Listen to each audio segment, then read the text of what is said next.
Good afternoon, everyone. I am Dr. Prachi Sharma and I am from Department of Public Health Dentistry.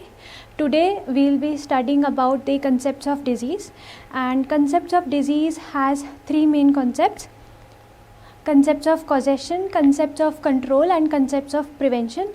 So today we will be dealing with concepts of causation. So under concepts of causation, following headings will be there: epidemiological triad, multifactorial causation, natural history of disease, web of causation, and iceberg phenomenon. To start with, first we have to know that what is a disease. So disease can be defined as, according to Webster's dictionary, it is a condition in which body or health is impaired, a departure from a state of health, and an alteration of the human body interrupting the performance of the vital functions. So what is a disease? Basically, disease is a condition in which a body or health is impaired, that is any deviation from the normal state of health, and which leads to the alteration in the body and also which interrupts with the performance of the vital functions.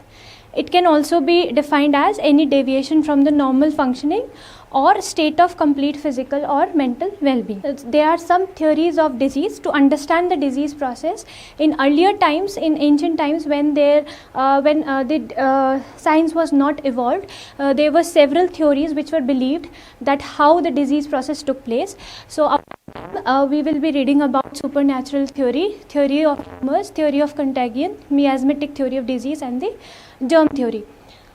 So firstly, with supernatural theory, so in the early past, when science was not evolved, it was believed that disease was caused as a result of the curse of God. When people do some sins, then the God will curse them, and that will result in the disease. And the how that disease will be cured, the only way was to prayer. So that was believed. So in the early past, the disease was thought mainly due to either the curse of God or due to any evil forces of the demons. So accordingly, people used to please the gods by prayers and offering. Now there are another concept is theory of humors. According to Ayurveda, the Tridosha explains the theory of disease. That is, humors are the Vat, Pitta, and Kapha. That is, Vat is wind, Pitta is gall, and Kapha is mucus. The imbalance between the equilibrium of these three results into the disease process. Then comes the concept of contagion. The contagion is basically how the disease can be caused, how it can be communicated. It can be communicated by three types, like direct, droplet, or by another way is contamination of clothes, cooking utensils, and other items. Direct is the spread from person to person, that is direct contact, and droplet means the spread by sneezing or coughing. Then comes the miasmatic theory of disease. The miasma means in Greek means pollution. So any form of noxious pollution or any form of bad air is known as miasma. So miasma is considered to be a poisonous vapor or mist that is filled with particles from decomposed matter, that is miasmata, and that could cause illness and is identifiable by the nasty foul smell. Then the most acceptable theory was the germ theory. Till then, the germ theory, the Louis Pasteur sir has described it, that the germ theory, it is based upon that to cause a disease, there is some disease agent, some causative agent is there, which interacts with the human body or the host, and then end result is the formation of the disease. So the germ theory explains that microbes, that germs were found to be the cause of many known diseases. One of the relationship between there is in one-on-one relationship between the causative agent and the disease. Like disease agent, when it interacts with the man, then it causes into the disease process. So this was the germ theory of the disease, and then the Robert Koch postulate was also established. So the germ theory in the early 1860, the French bacteriologist, that is Louis Pasteur, has described it.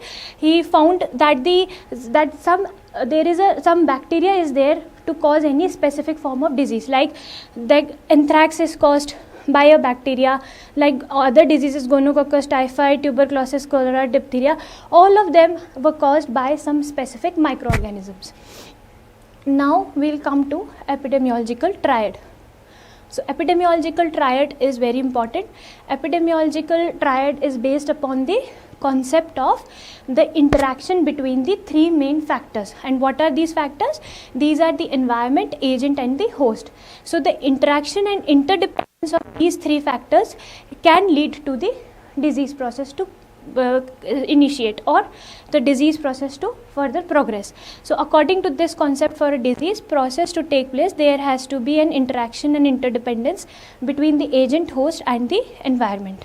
Later, the time factor was also added. That was the epidemiological triad. When the time factor was added, it is known as the epidemiological triangle. So for the disease process to take place, the interaction of agent, host and environment is necessary with the time period. So basically the time period is the incubation period, like the appearance of the first disease symptom. That is the time factor. We will be discussing it further. Now to understand more about this, then the advanced model of epidemiological triangle can be studied. Like agent can be as we can like in epidemiological surveys, or when coming to the community surveys, we can take the agent as a causative or risk factors which may be present. Host may be population and its characteristics, and the environment can be behavioral, cultural and ecological elements. So what are the agent factors, what are the host factors and environmental factors that determine the disease process to initiate? What are they? The first, the host factors.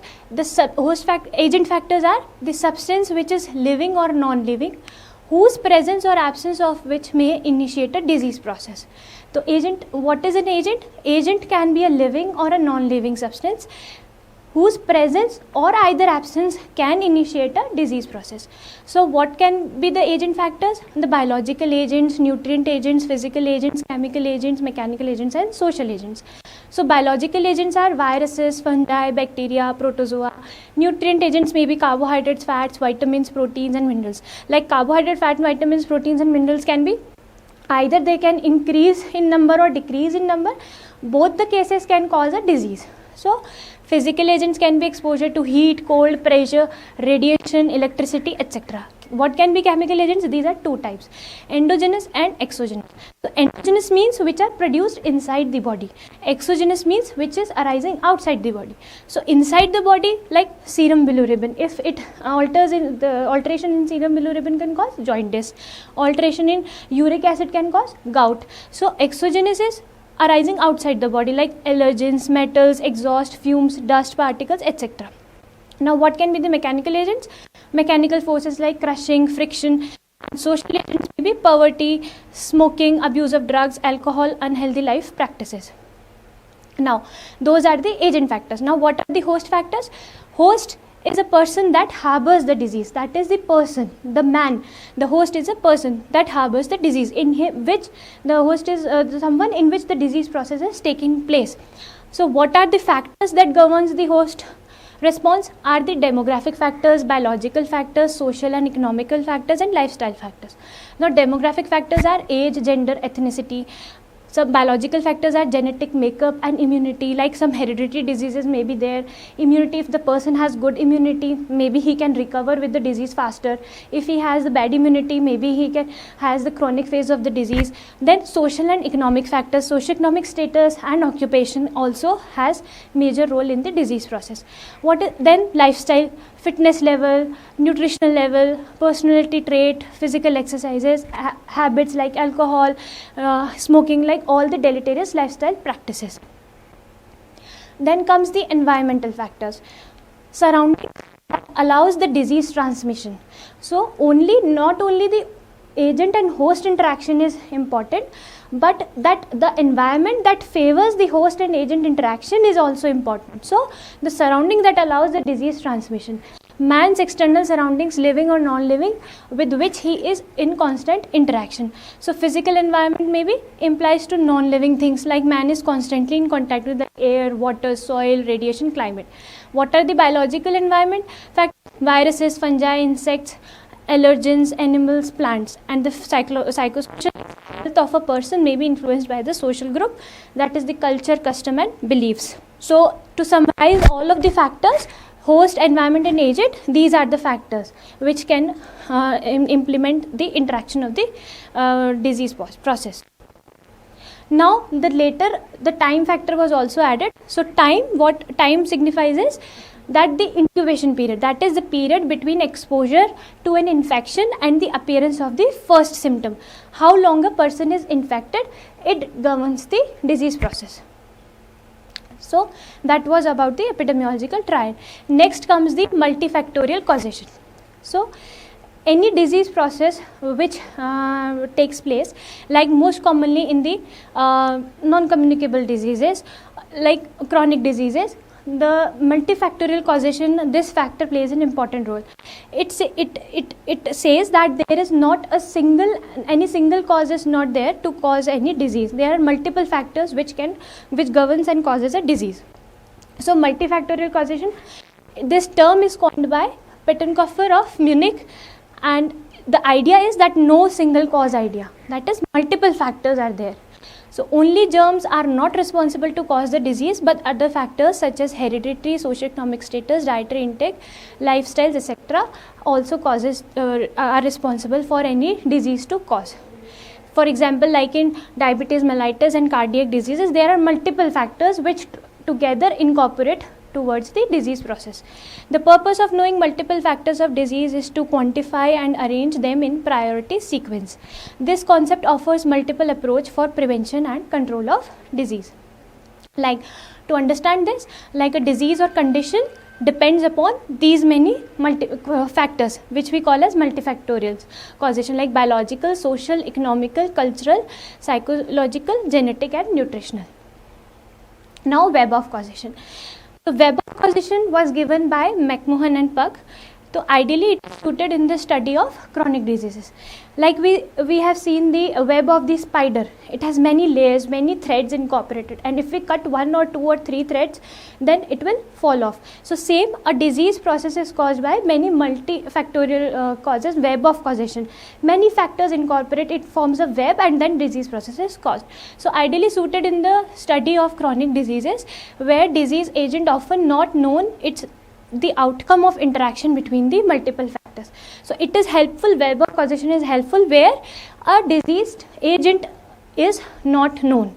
So and the outcome of the disease is interaction between the multiple factors, that is biological, environmental, immunological, nutritional, genetic or social. Web of causation considers all the predisposing factors and their interrelationship with each other. It also helps to suggest ways to interrupt the risk of the transmission. Sometimes removal of just one link may be sufficient to control the disease, and provided that link is important in the pathogenic process.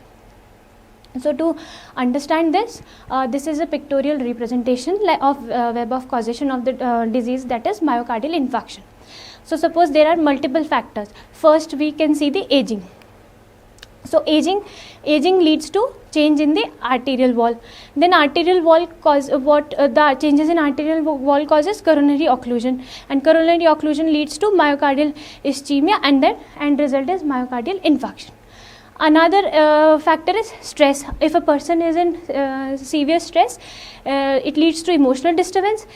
Emotional disturbance leads to hypertension. Hypertension again leads to change in arterial wall, and then end result will be coronary occlusion, myocardial ischemia and infarction. Same if we see, if a person has lack of physical activity. So physical activity will lead to obesity. Obesity will lead to hypertension, again change in arterial wall, then coronary occlusion and ischemia and infarction. Also obesity will lead to hyperlipidemia. It causes coronary atherosclerosis, then coronary occlusion, ischemia and infarction. Then last is if abundance of food. If someone eats lot of food, abundance of food is there, it will lead to obesity. Then again obesity will lead to hyperlipidemia, coronary atherosclerosis, occlusion and ischemia and infarction.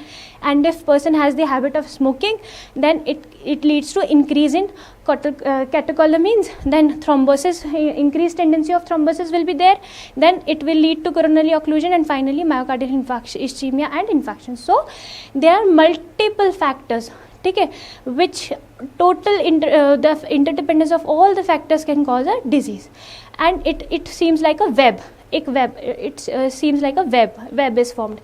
So if we cut down any of the factors, like if we cut down the obesity or if we cut down the hypertension, then what will happen? it will not progress further and it will not, the myocardial infarction will not cause. So this is the concept of web of causation. Like in dental, if we see the web of causation to approach for dental caries, how it causes, like if there is a poor socioeconomic status will lead to lack of knowledge. Lack of knowledge will lead to the patient will have diet which is more conducive to caries. Ultimately, poor lack of knowledge also results in poor oral hygiene, and this factor leads to cariogenic microorganism, and with the time it leads to dental caries. Same if malaligned teeth is present, it leads to poor oral hygiene. Poor oral hygiene gives the cariogenic microorganism, and with the time it causes dental caries. And if aging is the factor, then age leads to reduced saliva, it leads to poor oral hygiene, it leads to cariogenic microorganism. With time it causes dental caries. So this is the web of causation in relation to dental caries. Thank you.